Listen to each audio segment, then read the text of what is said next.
Querido Mário, muito obrigado por este precioso convite, privilégio para mim participar com vocês nesse momento. Queridos irmãos pastores, é uma alegria participar desse momento de reflexão bíblica e encorajamento no Senhor Jesus. E mesmo à distância, a minha oração é que sejamos animados a crer, amar, seguir e servir o Senhor Jesus com tudo que somos, com tudo que temos, com tudo que fazemos, para a glória de Deus. Como pastores, não é incomum nos envolvermos com as demandas e necessidades das ovelhas, orientando o povo de Deus sobre o que Deus está fazendo em suas vidas e, ao mesmo tempo, perdermos de vista uma perspectiva mais pessoal e íntima, o que Deus está fazendo em nossas vidas. Eu entendo que o plano de Deus em cada coração se dá por meio de um longo processo, centrado em Cristo Jesus, que trabalha na redenção de nossa história, de nossa identidade e de nossa missão. E a palavra usa diversas imagens para representar, para explicar o que Deus faz em nós e o processo que Ele usa para nos transformar. E uma dessas imagens é a imagem do vaso nas mãos do oleiro. É uma imagem belíssima, belíssima.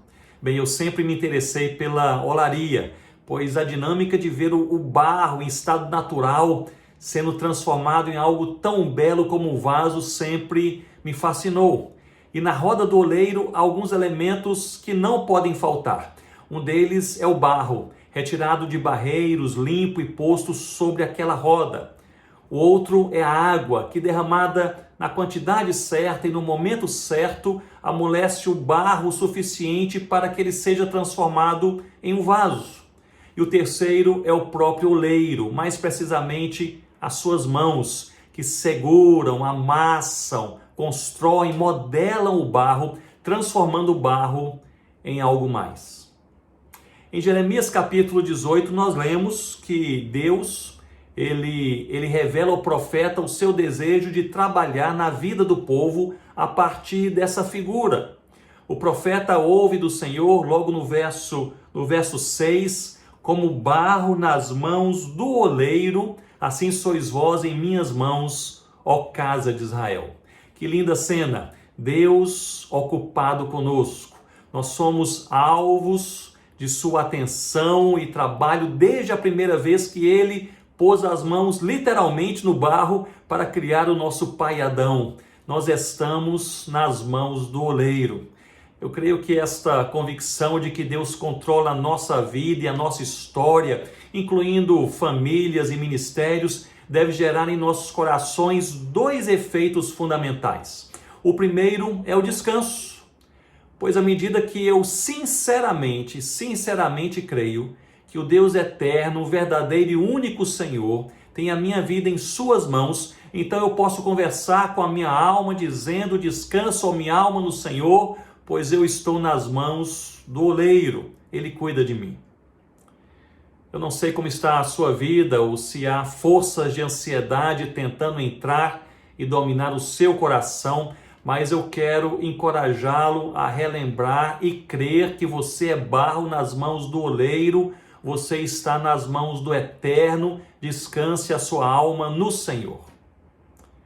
Se o primeiro efeito fundamental é o descanso, o segundo, eu creio que é a expectativa. Expectativa, pois, se sem Deus nada acontece, isso é verdade, se Deus não agir, não se manifestar, nada acontece. Por outro lado, com Deus, qualquer coisa pode acontecer. Não há coração tão duro que Ele não possa quebrar, não há filho tão distante que Ele não possa resgatar, não há igreja tão morta que Ele não possa reavivar.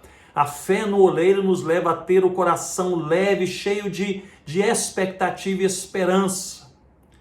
Mas a figura que nós encontramos aqui nesse texto é mais complexa, pois mesmo estando nas mãos do oleiro, o vaso quebrou-se. No verso 4 nós lemos: como o vaso que o oleiro fazia de barro se lhe estragou na mão, tornou a fazer dele um outro vaso, segundo bem lhe pareceu. Bem, dentre tantos motivos que levam um vaso a quebrar-se quando ainda na roda do oleiro, um dos mais frequentes é a impureza do barro. Mesmo depois de escolhido, limpo e tratado, o barro ainda carrega impurezas. É uma pedrinha, um pedaço de raiz ou simplesmente uma parte mais endurecida daquele barro, ilustrando muito bem a força que o pecado tem em corroer e colapsar tudo que toca. E levanta-se aqui, portanto, uma pergunta: quais são as impurezas da nossa vida que devem urgentemente ser identificadas, tratadas e deixadas em nome do Senhor Jesus?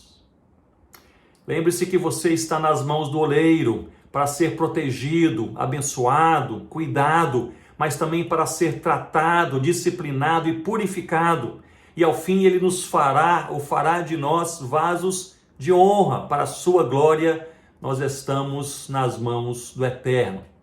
Mas o texto traz uma frase fantástica, definidora de nossas vidas, que eu gostaria de deixar de forma especial para vocês nessa reflexão. Diz que após o vaso quebrar-se nas mãos do oleiro, o oleiro decide refazê-lo, e nós lemos aqui no final do verso 4, segundo bem lhe pareceu. Eu amo essa sentença, segundo bem lhe pareceu. Eu creio que essa frase deve apontar para a gratidão, o quebrantamento e a obediência. Gratidão, pois, é o imperativo da graça de Deus que nos molda, não desiste de nós e insiste em nos tornar um vaso de honra. Estamos em boas mãos, louvado seja Deus, pois nada pode nos retirar de suas mãos. Gratidão, mas também quebrantamento, pois revela que Deus tem um plano, um desejo claro e definido para cada um de seus filhos. Isso frequentemente envolve processos difíceis, experiências dolorosas, mas também abundante graça e completa restauração. Estar nas mãos de Deus é um chamado contínuo ao quebrantamento e, sem dúvida, também obediência, pois não é segundo me pareceu, mas segundo lhe pareceu. É a vontade do Senhor, não a nossa. É o tempo do Senhor, não o nosso. É o plano do oleiro, não do barro. Por fim, nós encontramos no versículo 6, um belíssimo convite. E esse convite diz assim: não poderei eu fazer de vós como fez este oleiro, ó casa de Israel? Diz o Senhor: como o barro na mão do oleiro, assim sois vós na minha mão, ó casa de Israel. Deus afirma que poderá fazer com seus filhos como o oleiro fez com o vaso que se quebrou, reconstruí-lo. É um convite à fé. É um convite para que o barro creia no oleiro. Meus irmãos, não somos chamados para trabalhar o barro, para escolher seu formato e nem mesmo para purificá-lo. Nós somos chamados a crer. E é nessa jornada de fé que, mesmo sendo amassados ou até mesmo pisados, nós podemos olhar para o Altíssimo dizendo: louvado seja o teu nome, porque não desistiu de mim. E em alegre adoração nós podemos concluir: obrigado pelo que o Senhor tem feito, porque o Senhor tem feito como bem lhe pareceu em minha vida. Eu entendo que essas verdades bíblicas tão claras devem nos lançar alguns desafios também como pastores e líderes. E eu gostaria de deixar com vocês, se me permitem, quatro conselhos. O primeiro é abraçar o contentamento. Encha seus pensamentos, palavras e ações com o contentamento em Deus. Aquilo que falamos e como falamos é um termômetro da nossa espiritualidade. Cuidado com as palavras agressivas, rancorosas, amargas, ingratas.